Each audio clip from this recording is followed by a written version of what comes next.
કહેવાય છે કે ભારત દેશની સંસ્કૃતિમાં એક ઝળહળતા ઝવેરાતની માળા છે. એટલે કે પુરાતન કાળથી અત્યાર સુધી અજ્ઞાન અને મોહના અંધકારને એ પરાજિત કરતી આવી છે. કેમ કે આ માળાના રત્ન મણિકા રૂપે આ ભારત દેશના સાધુ સંતો અને ભક્તો છે. તો આવી સુંદર રત્ન મણિકાની માળામાંથી એક રત્ન મણિકાને આજ આપણે યાદ કરીએ.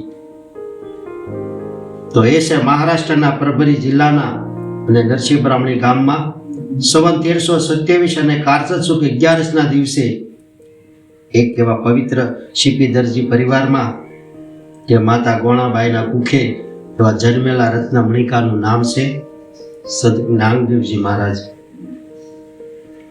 પણ કહેવાય છે કે સંત નામદેવજી મહારાજ એવા જન્મની સાથે જ જ્ઞાન, ભક્તિ અને વૈરાગ્ય લાવેલા. એટલે બાળપણથી જ પિતા દામાશેઠ અને માતા ગોણાબાઈની સાથે એવા ભક્તિના રંગમાં એ રંગાયેલા રહેતા. કેમ કે પિતા દામાશેઠ ને માતા ગોણાબાઈ ભગવાન વિઠ્ઠલના એવા પરમ ભક્ત હતા. કારણ કે તે પંઢરપુર સ્થિત વિઠ્ઠલની મૂર્તિના ઉપાસક હતા. એટલે પિતા દામાશેઠ ભગવાન વિઠ્ઠલની સેવા પૂજા અને કીર્તન કરતા અને રોજ કે વિઠ્ઠલને ભોગ એટલે કે દૂધ ધરાવતા. આવું દામાશેઠનું કે નિત્ય કર્મ હતું. એટલે આખો દિવસ એવું ભક્તિમય વાતાવરણ રહેતું. અને આવા કે ભક્તમય વાતાવરણમાં બાળ નામદેવનો ઉછેર થતો હતો. એટલે બાળપણથી જ નામદેવના કાનમાં એવા વિઠ્ઠલ નામનો કે જપ સંભળાતો. પછી તો નામદેવને અક્ષરદાન આપવામાં આવ્યું. એટલે નામદેવજી કે એવા વિઠ્ઠલ વિઠ્ઠલ લખવા લાગ્યા અને હૃદય અને ઓઠે વિઠ્ઠલ વિઠ્ઠલ નામ જપવા લાગ્યા. અને વિઠ્ઠલ નામની એના અંતરમાં રટણાલો રટવા લાગ્યા. આમ કરતા સંત નામદેવની ઉંમર કે 5 વર્ષની થઈ. અને એક દિવસ કે દામાશેઠને પોતાની વ્યવસાય અર્થે બહાર ગામ જવાનું થયું. એટલે બાળ નામદેવને કીધું કે બેટા નામદેવ, હું બહાર ગામ જાઉં છું, મારે આવતા થોડું મોડું થશે. એટલે બેટા આજે તું ભગવાન વિઠ્ઠલની સેવા પૂજા કરી અને ભોગ એટલે વિઠ્ઠલને તું દૂધ ધરાવજે અને પછી તું જમજે. આમ કે નામદેવને ભલામણ કરી અને દામાશેઠ કે બહાર ગામ ગયા.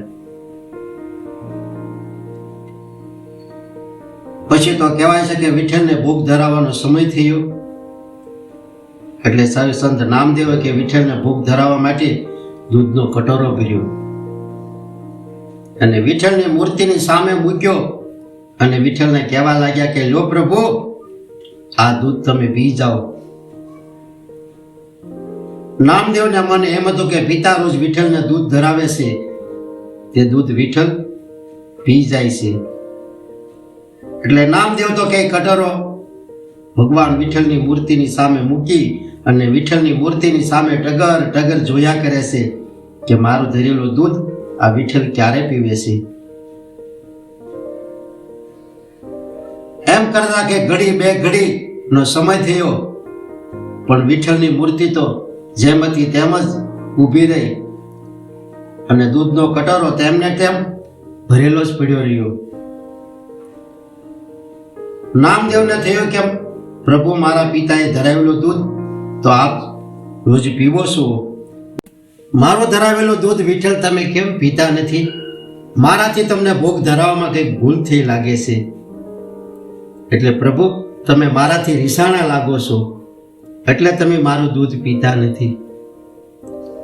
આમ કહીને કે નામદેવ એ વિઠ્ઠલની મૂર્તિની સામે બેસી અને રડવા લાગ્યા.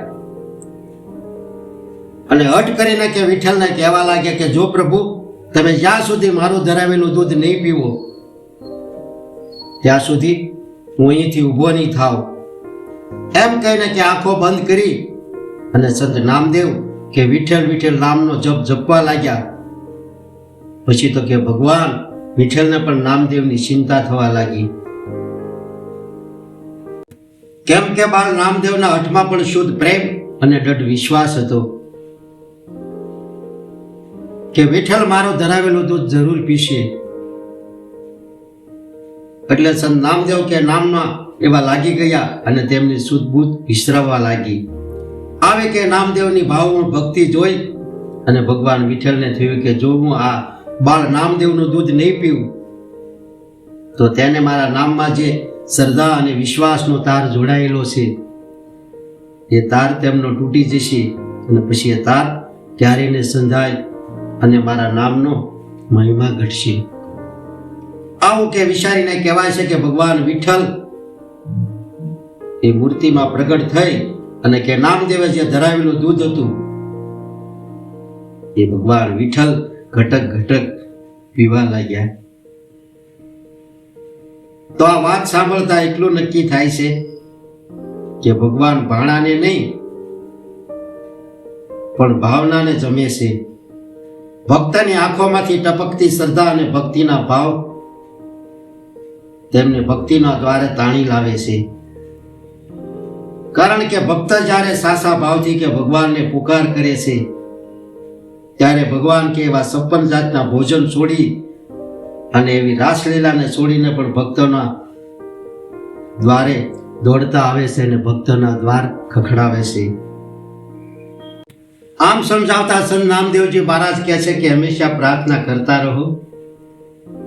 કારણ કે શક્ય અને અશક્ય ફક્ત તો માણસના વિચારમાં હોય છે. ભગવાન માટે તો કંઈ પણ અશક્ય નથી. એટલે પરમાત્માનું ચિંતન સ્મરણ કરતા રહો. કારણ કે ચિંતન સ્મરણનો જેટલો અભ્યાસ વધશે તેટલી આ સંસારમાંથી વિરક્ત અને ભગવાન પ્રેમની પ્રાપ્તિ થશે.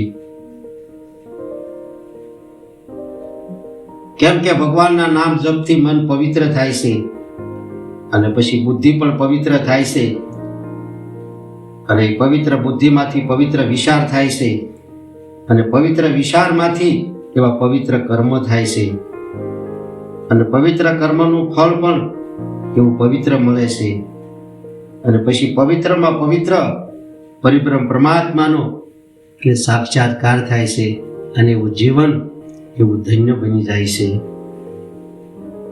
અને મુક્તિની અનુભૂતિ થાય છે. કારણ કે જ્યારે મનુષ્ય કે પરમાત્માના આવા ધ્યાન ભજનમાં મસ્ત બની જાય છે ત્યારે તેને એક વસ્તુઓમાં રસ રહેતો નથી.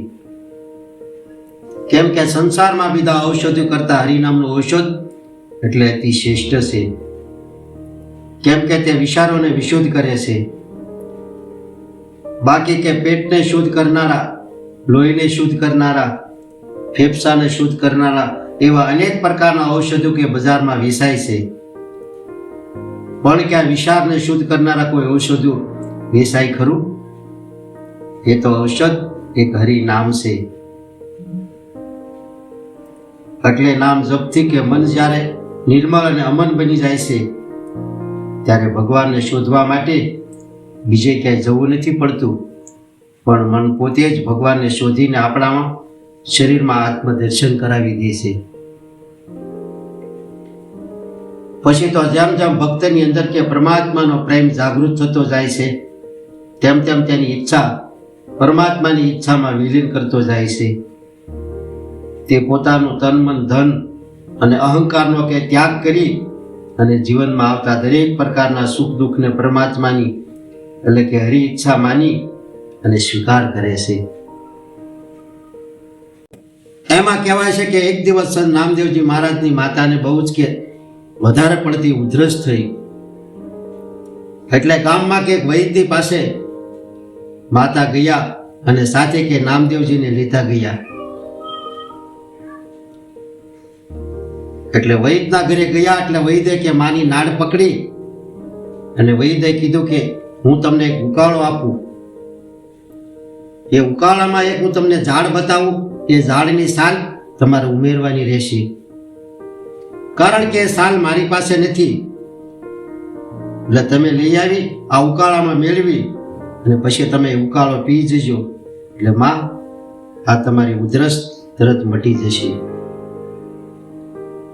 આવી કે વૈદની વાત સાંભળી અને સંત નામદેવજી અને માતા ઘર તરફ આવ્યા અને પછી માતાએ કે નામદેવને એ ઝાડની સાલ લેવા માટે મોકલ્યા અને નામદેવજી કે ઝાડની સાલ લેવા માટે નીકળ્યા અને ચાલતા ચાલતા એ જ્યાં ઝાડ મળ્યું એટલે ઝાડની પાસે જઈ ને હાથમાં જે હથિયાર હતું તેના વડે એ ઝાડ ઉપર ઘા કર્યો એટલે ઝાડની સાલ નીકળી, પણ કે સાલની નીચેથી પાણી બહાર ટપકતું ટપકતું પડવા લાગ્યું. એટલે એ પાણીને જોતા જ નામદેવજીનું હૈયું કંપી ગયું અને તેમને થયું કે અરે, મેં આ નિર્દોષ ઝાડ ઉપર હથિયારનો પ્રહાર કર્યો એટલે તેમાંથી આ લોહી નીકળી રહ્યું છે.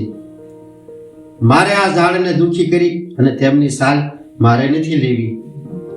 આમ વિચારીને કે સંત નામદેવ સાલ લીધા વિના ઘર તરફ આવ્યા અને નામદેવને આવતા જોઈને માતાએ પૂછ્યું કે બેટા સાલ મળી? ત્યારે સંત નામદેવ કે માં, સાલ તો મળી, પણ હું સાલને લાવ્યો નથી. કારણ કે માં, એ ઝાડ ઉપર મેં જે હથિયારનો પ્રહાર કર્યો તો તેમાંથી લોહી નીકળ્યું અને લોહીને જોતા જ મારું હૈયું કંપી ગયું. એટલે માં, હું તેમની સાલ લીધા વિના પાછો આવ્યો છું. ત્યારે માતા કે બેટા, એ સાલના ઉકાળા વિના મારી ઉધરસ કેમ મટશે? એમ બોલતા બોલતા કે માની આંખમાં આંસુ આવી ગયા. પછી તો કહેવાય છે કે સંત નામદેવજી મહારાજ કે વિઠ્ઠલ વિઠ્ઠલ બોલતા પાણીનો ગ્લાસ લેવા ગયા અને પાણીનો ગ્લાસ ભરીને લાવ્યા અને માને એ ગ્લાસ આપ્યો. એ કીધું કે માં, લે આ પાણી પી લે. ને પછી એ નામદેવે જે ગ્લાસ આપ્યો એ ગ્લાસ માં પણ વિઠ્ઠલ વિઠ્ઠલ બોલતા એ પાણી પીધું, પણ કે પાણી પીતા જ મારી ઉધરસ ક્યાં ગઈ ખબર નહીં, પણ ઉધરસ આવતી બંધ થઈ ગઈ. કેમ કે ભગવાનનું નામ એટલું બધું મહાન છે કે ભગવાન રામ પણ નામના ગુણ ગાઈ શકતા નથી. કારણ કે ભગવાને પોતાની સંપૂર્ણ શક્તિ કે પોતાના નામમાં મૂકી દીધી છે. એટલે ભગવાનથી ભગવાનનું નામ જુદું છે જ નહીં. કારણ કે ભગવાન પણ ખુદ એમ કહે છે કે અધમનો, પાપીનો અને રોગીનો ઉદ્ધાર કરવાની શક્તિ મેં મારા નામમાં મૂકી છે. એટલે તનના મનના પાપોને કે બાળવા અને બુઝાવવાની શક્તિ પ્રભુ નામમાં છે. આમ સમજાવતા સંત નામદેવજી મહારાજ કહે છે કે જ્યાં સુધી આપણી દ્રષ્ટિ કે નામરૂપ દેશ કાળમાં જોડાયેલી છે ત્યાં સુધી આપણે ઈશ્વર તત્વને ઓળખવા લાયક નથી. કારણ કે બે પદાર્થો વચ્ચેનું અંતર એનું નામ દેશ અને બે પ્રસંગો વચ્ચેનું અંતર એનું નામ કાળ. એટલે પદાર્થોમાં કે પ્રસંગોમાં જે આનંદ આવે છે તે સાચો આનંદ નથી. સાચો આનંદ તો માત્ર ઈશ્વર ભજનમાં છે.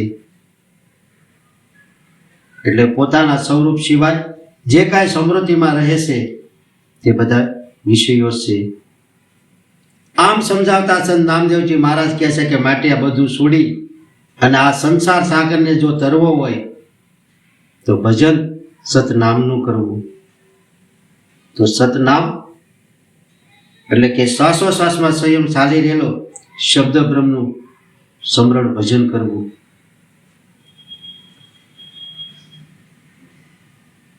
કારણ કે સતનામ તો સૌના ઘટમાં ગુંજી રહેલું છે.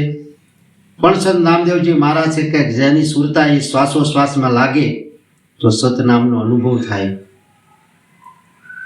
કેમ કે રણુકાર રૂપી સતનામ સતત ચાલી રહેલો છે, જે સોહમ સ્વરૂપે પ્રગટ જ છે.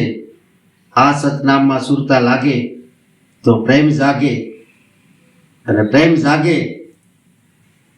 એટલે દેહ હું છું એવી ભેને ભ્રમણા ભાંગે.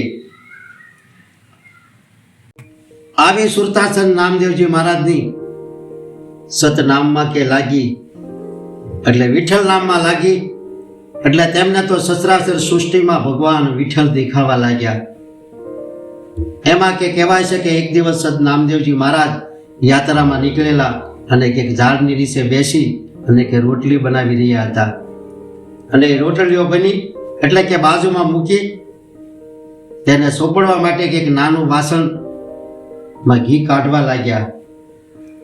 એ દરમિયાન કે કૂતરો આવી અને જે રોટલીનો થપ્પો હતો એ બધી રોટલીઓનો મોઢામાં લઈ અને કૂતરો ભાગ્યો.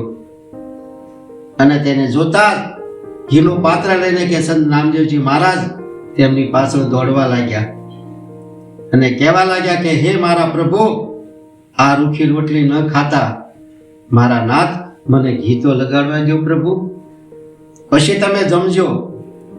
આવી સંત નામદેવજી મહારાજની પ્રભુમય ભક્તિ હતી. એટલે આ વિશ્વ ઈશ્વરનું વિરાટ સ્વરૂપ છે અને તેમાં વસતા પ્રાણી માત્ર તેમની જ મૂર્તિઓ છે.